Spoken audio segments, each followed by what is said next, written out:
Yo guys, what is going on? It's Galj here with another video of Magic the Gathering. As you guys may or may not have heard, we did have some bans that just happened this Monday, and what a ban list. Let me tell you guys, we're kind of happy that Mono Red is gone. As you guys know, I like to brew and build really fun decks that are kind of tier 2, tier 3. I don't even know if there's a tier 5, but probably tier 5 as well.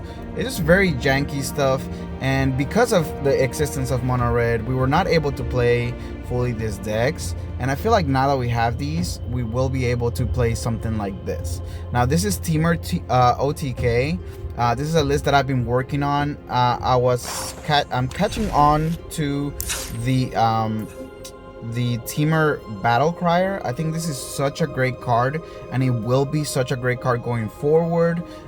We don't lose a lot of the pieces that are here, and aside from maybe this dinosaurs here, that one, actually no, this one is not. We don't lose that one. We actually don't lose any of the pieces in here.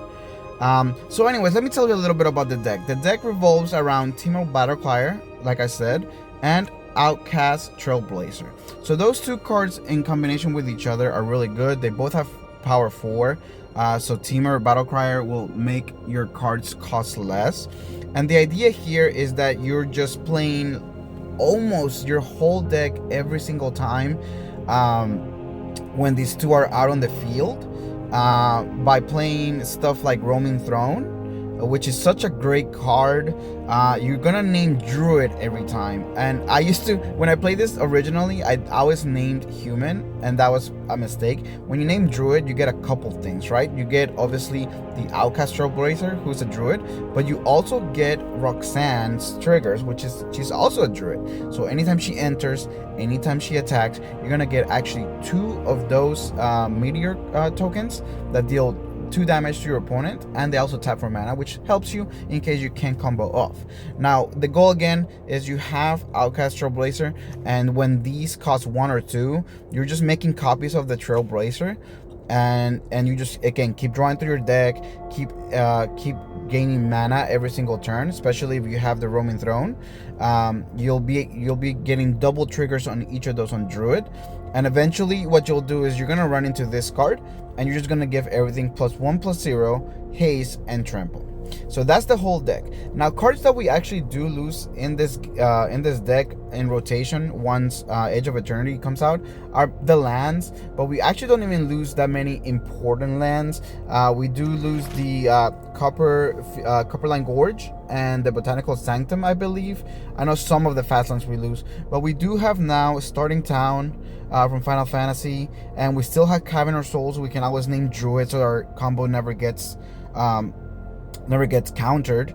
And even through counter decks, I've won so much, because once they tap out, since you can plot these cards, they just sit there. They're out there. They can't be taken away from your hand or anything like that. So they just sit there until you're ready to just combo off. And there's times, I'm telling you, that the control player is gonna be tapping out, or they leave 1 mana up, and you have something or you have 2 Outcasters or something like that, and it doesn't really matter. Cavern of Souls on Druid also it stops them from countering your turn 1 play, which is Llanowar Elves, which is now it's an Elf Druid. So stuff like that is very important. You do have, of course, a little bit of ramp, a little bit of fixing, because there are some sideboard cards that we play that are off color. We actually run 1 card off color, and we'll talk about the sideboard in just a little bit, but I wanted to focus on this. This also just kind of lets you go off randomly, and 1 card that I have never seen anybody play, and I know again it used to be so slow once Mono Red was the monster in Standard, is Vizier of the Manjare. I've been playing 1 card of this, and I'm debating putting another one, but essentially this card lets you combo off from the top of your library, and it makes your creatures be cast with any color. And given that they can be cast with any color, and being reduced by 1 colorless mana from the Temur Battle Crier, makes this card auto include in this deck. I'm gonna show you guys some gameplay in just a moment, but I just want you to see this card in action. I hope that I can get a game in where this card just kind of takes you off, I guess takes me off. But yeah, hope you guys like it. Enjoy.